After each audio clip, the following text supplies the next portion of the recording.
تاریخ کی کتابوں میں ایک عجیب واقعہ ہے. حضرت عمر کا روب دبدبا مشہور. ایک دفعہ حضرت عمر رسول اللہ صلی اللہ علیہ وسلم کے ہاں تشریف لائے. کچھ کم عمر بچیاں بیٹھی تھیں جو اونچی آواز سے باتیں کر رہی تھی، اور نبی علیہ السلام کی آواز سے بھی ان کی آواز اونچی ہو رہی تھی. آپ علیہ السلام نے کچھ نہیں کہا انہیں، نو عمر ہیں.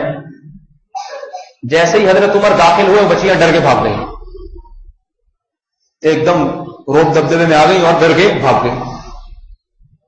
اللہ کے رسول صلی اللہ علیہ وسلم مسکرانے لگے اس بات پہ کہ دیکھو ان کا کیسا روب ہے کہ بچیاں بھاگ گئی. حضرت عمر نے پوچھا یا رسول اللہ یہ کیوں بھاگی؟ آپ نے فرمایا کہ تمہارے روب کی وجہ سے. فرمانے لگے یا رسول اللہ آپ کا روب تو زیادہ ہونا چاہیے، آپ سے نہیں ڈری، مجھ سے کیوں ڈر گئی؟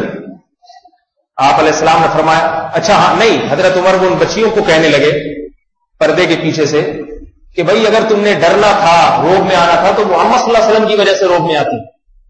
ان کے سامنے تو تمہاری آواز اونچی ہو رہی ہے.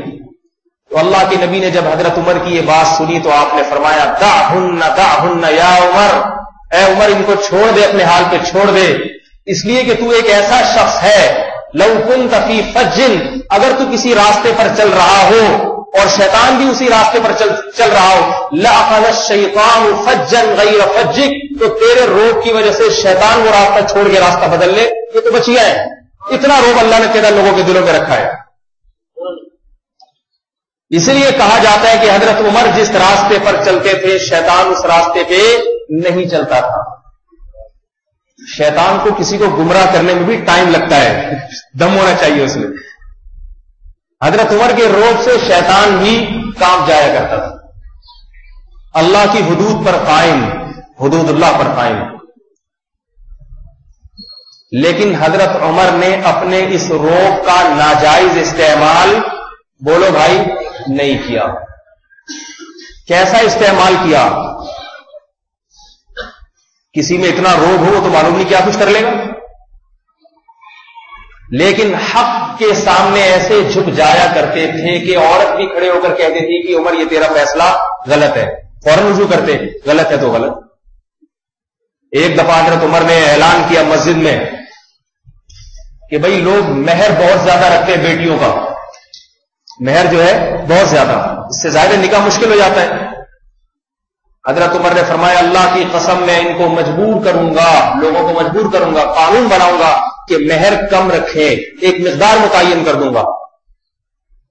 ایک عورت کھڑی ہوئی کہنے لگی اے عمر، قرآن مجید میں اللہ کا ارشاد ہے ان آتیتم احداہن قنطارا فلا تأخذوا منہ شیئا، اگر تم نے اپنی بیوی کو ایک سونے کا پہاڑ بھی مہر میں دیا ہو تو طلاق کے بعد وہ بھی واپس نہیں لے سکتے.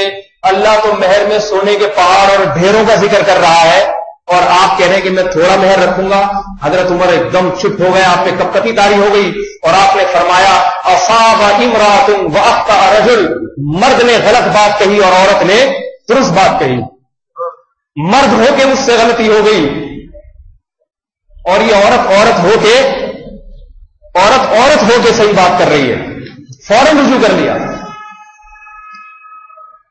روب کا ناجائز استعمال ہوتا تو کہتے بیٹھ جا، تو کون ہوتی ہے بولنے والی. لیکن صحابہ کو پتا تھا حضرت عمر جتنے بھی روب والے ہیں مگر حق کے سامنے جھک جاتے ہیں،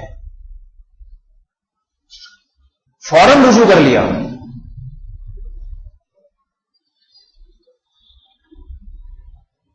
فرمایا رسول اللہ صلی اللہ علیہ وسلم نے لو کان بعدی نبی لکان عمر، اگر میرے بعد نبوت کا سلسلہ جاری رہتا تو کون؟ بولو بھائی، حضرت عمر ہو.